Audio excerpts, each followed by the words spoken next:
Hello everyone, आपका एक बार फिर से वेलकम करते हैं आज के हमारे इस फ्रेश वीडियो पे। तो आज इस वीडियो के अंदर मैं आपके साथ डिस्कस करने वाला हूं Kotak emerging equity fund diet growth के बारे में। इसमें मैं आपसे डिस्कस करूंगा कि ये जो म्यूचुअल फंड है इसने पिछले 1 साल, 3 साल, 5 साल या फिर एनुअल रिटर्न क्या दिया है, आज के डेट में इसका एक एनएवी का प्राइस क्या है, ये कितने स्टार रेटिंग म्यूचुअल फंड है, इसमें आप मिनिमम एसआईपी अमाउंट आप क्या लगा सकते हैं और इसका फंड साइज क्या है। साथ ही साथ मैं आपसे डिस्कस करूंगा इसके अंदर कौन कौन सा स्टॉक लिस्टेड है, और अगर आप इस म्यूचुअल फंड के अंदर कुछ पैसा जमा किए होते तो पिछले 1 साल, 3 साल, 5 साल के अंदर आपको क्या रिटर्न देखने को मिलता। और लास्ट में मैं आपसे डिस्कस करूंगा कि क्या हमें Kotak emerging equity fund diet growth के अंदर इन्वेस्टमेंट करना चाहिए या फिर नहीं करना चाहिए। अगर आपने ऑलरेडी इन्वेस्ट किया है तो क्या आप अपना एसआईपी या फिर लमसम को कंटिन्यू रखेंगे या फिर इससे अपना पैसा निकाल लेंगे।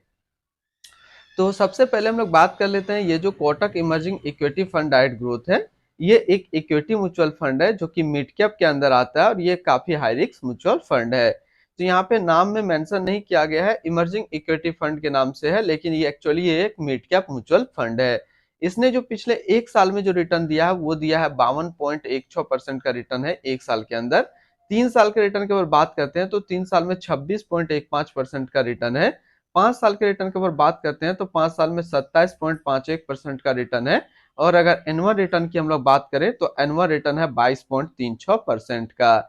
ये तो अभी हम लोगों ने देखा सबसे पहले इसका रिटर्न। अब हम लोग एनएबी के ऊपर बात करते हैं। आज के डेट में इसका एक एनएबी का प्राइस है 141 रुपया 69 पैसा। रेटिंग की बात करें तो ये 4 स्टार रेटिंग म्यूचुअल फंड है। इसमें आप मिनिमम एसआईपी अमाउंट 100 रुपया का लगा सकते हैं और इसका फंड साइज है 45,017 करोड़ का। अब हम लोग बात कर लेते हैं, अगर आप इस म्यूचुअल फंड के अंदर कुछ पैसा जमा किए होते तो फिर आपको क्या रिटर्न देखने को मिलता है। इससे पहले अगर आपने अभी तक आप स्टॉक पे अपना अकाउंट ओपन नहीं किया और करना चाहते हैं तो इस वीडियो के डिस्क्रिप्शन में मैंने अपना रेफरल लिंक दिया है। अगर आप मेरे रेफरल लिंक से ज्वाइन करेंगे तो कुछ आपको रिवार्ड्स मिलेगा और आपको अकाउंट ओपनिंग या फिर अकाउंट मेंटेनेंस का कोई भी चार्ज नहीं लगेगा। बात करते हैं, अगर आप इस म्यूचुअल फंड के अंदर मंथली 5,000 रुपया पर मंथ जमा किए होते तो 1 साल में आपका पैसा जमा होता 60,000, आपको मिलता 75,043 रुपया। 3 साल की बात करते हैं तो 3 साल में आपका पैसा जमा होता है 1,80,000, आपको मिलता 2,80,841 रुपया। 5 साल की बात करते हैं तो 5 साल में आपका पैसा जमा होता 3 लाख, आपको मिलता 6,53,606 रुपया। अब बात करते हैं, अगर आप इस म्यूचुअल फंड के अंदर एक बार में 1 लाख रुपए का लमसम किए होते तो 1 साल में आपका 1 लाख रुपया 1,52,160 रुपया होता। 3 साल में आपका 1 लाख रुपया 2,07,53 रुपया होता और 5 साल में आपका 1 लाख रुपया 3,37,071 रुपया होता। होल्डिंग की बात करते हैं तो इसके अंदर जो टोटल स्टॉक लिस्टेड है वो टोटल 69 स्टॉक लिस्टेड है। अगर हम इसमें टॉप 10 स्टॉक देखें और उसके सेक्टर वाइज देखते हैं तो पहला नाम आता है सुप्रीम इंडस्ट्रियल लिमिटेड केमिकल क्षेत्र, Cummins India limited capital goods, Bharat electronics limited capital goods, सिप्चर India limited capital goods, Oberoi realty limited construction, Bharat forge limited automobile, power finance corporation limited financial, persistence system limited technology, Exide industrial limited capital goods and solar industrial India limited chemicals के क्षेत्र में है। इसकी holding analysis को अगर हम लोग देखें तो इक्विटी पे है 93.9 और कैश पे है 6.1%। अब इस इक्विटी को यदि सेक्टर वाइज देखते हैं तो फाइनेंशियल कैपिटल गुड्स पे है 22.6, फाइनेंशियल पे 13.5, chemicals 12.9, others 12.4, health care 8.8, automobile 8.5, construction 8.4, consumer discretionary 7.2 और टेक्नोलॉजी पे है 5.7%। इसकी एडवांस रेशियो की बात करते हैं तो इसका प्राइस टू अर्निंग रेशियो है 30.19 और इसका पीवी रेशियो है 4.55। अगर आप इस म्यूचुअल फंड के अंदर अपना पैसा इन्वेस्ट करना चाहते हैं तो मिनिमम लमसम आपको 100 रुपया का करना होगा और अगर आप एसआईपी करते हैं तो मिनिमम एसआईपी आपको 100 रुपया का ही करना होगा। अब हम लोग रिटर्न एंड रैंकिंग के ऊपर बात करते हैं और यहीं पे आपको समझ में आएगा कि क्या हमें इस म्यूचुअल फंड के अंदर इन्वेस्ट करना चाहिए या फिर नहीं करना चाहिए। तो सबसे पहले हम लोग बात कर लेते हैं कोटक इमर्जिंग इक्विटी फंड का फंड रिटर्न। 1 साल में 52.2 का है, 3 साल में 26.1, 5 साल में 27.5 और एनुअल है 22.4 का।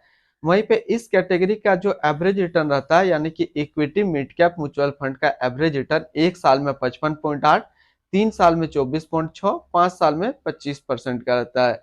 तो यहाँ से देखा जाए तो ये म्यूचुअल फंड 1 साल में अपना कैटेगरी एवरेज से भी कम रिटर्न देता है, लेकिन 3 साल या फिर 5 साल में ये धीरे-धीरे आगे की ओर मूव करता है।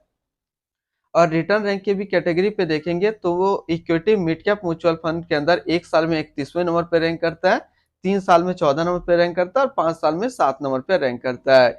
तो यहाँ से क्लियर चीज आपको एक चीज समझना है कि यदि आप एक ऐसा मिड कैप म्यूचुअल फंड देख रहे हैं जो कि आपको शॉर्ट टर्म में अच्छा रिटर्न दे 1 साल 3 साल में, तो फिर आप इस म्यूचुअल फंड के अंदर इन्वेस्ट मत कीजिए।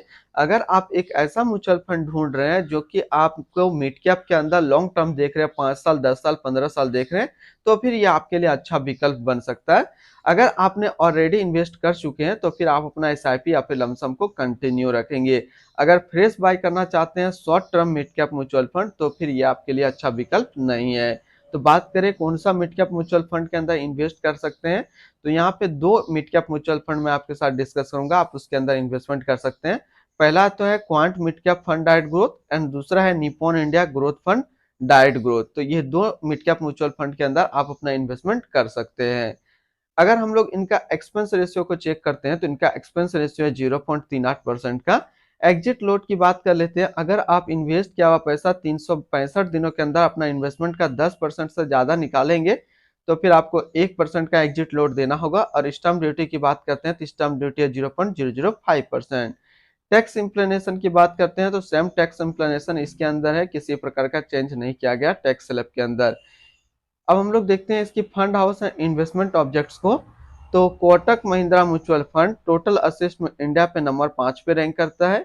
ये म्यूचुअल फंड स्टार्ट हुआ है 5 अगस्त 1994 को। इसका टोटल असिस्ट अंडर मैनेजमेंट है 4,17,984 करोड़ का।